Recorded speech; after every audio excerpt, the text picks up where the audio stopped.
So we got a lot of wear here on the edge and a lot of wear here on the spine. Now the interesting thing about the spine is it's left very square. It's almost a pure 90. It's not rounded, it's not even broken. That creates a high pressure point right here. When the wood wraps around the blade, once it gets inside the actual wood when you're trying to split it, it's very difficult to draw the blade out because this 90-degree edge bites into the wood.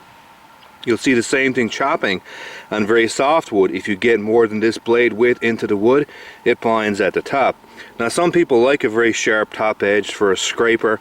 I like it nice and round so you don't get any of these binding effects, plus it's nice and comfortable if you want to do palm strikes or just work with the spine as some kind of secondary grip. So that all needs to be rounded off. The other thing that I've noticed is that this blade has a nice sweet spot in this area that is generally comfortable. But outside that area, the vibration is kind of excessive.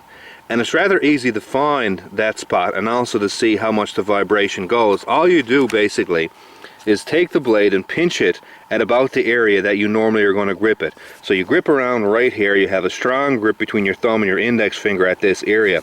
You pinch it about right here. Now just slap it off something relatively solid like this wood.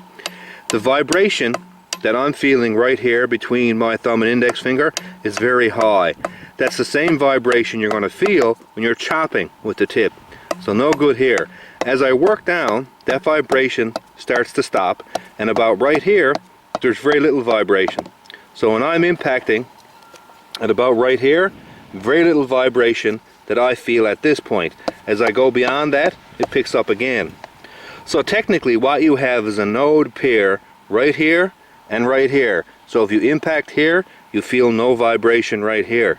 If you go outside of that, the vibration picks up really strong.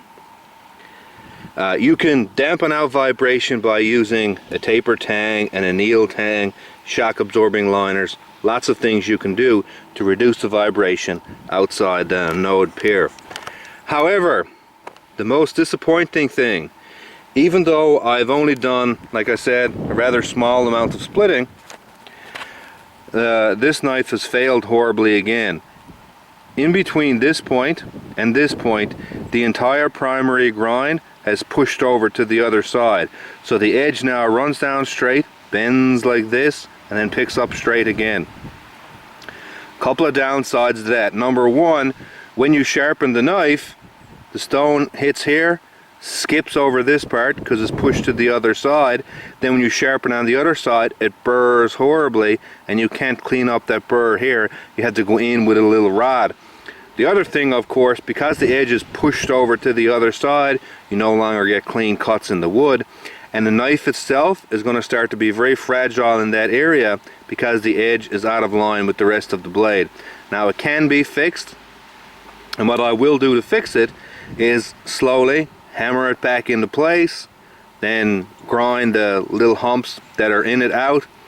But at that point, again, the blade has been significantly weakened because it was deformed over. Now you're deforming it back. And the only way to really get rid of that weakness 100% is to basically perform a full anneal on the blade, normalize it a couple of times, and then requench it to get everything back to normal. But of course, you're also going to probably lose a little bit of the edge. You're going to burn it in the process. That's a fair amount of work.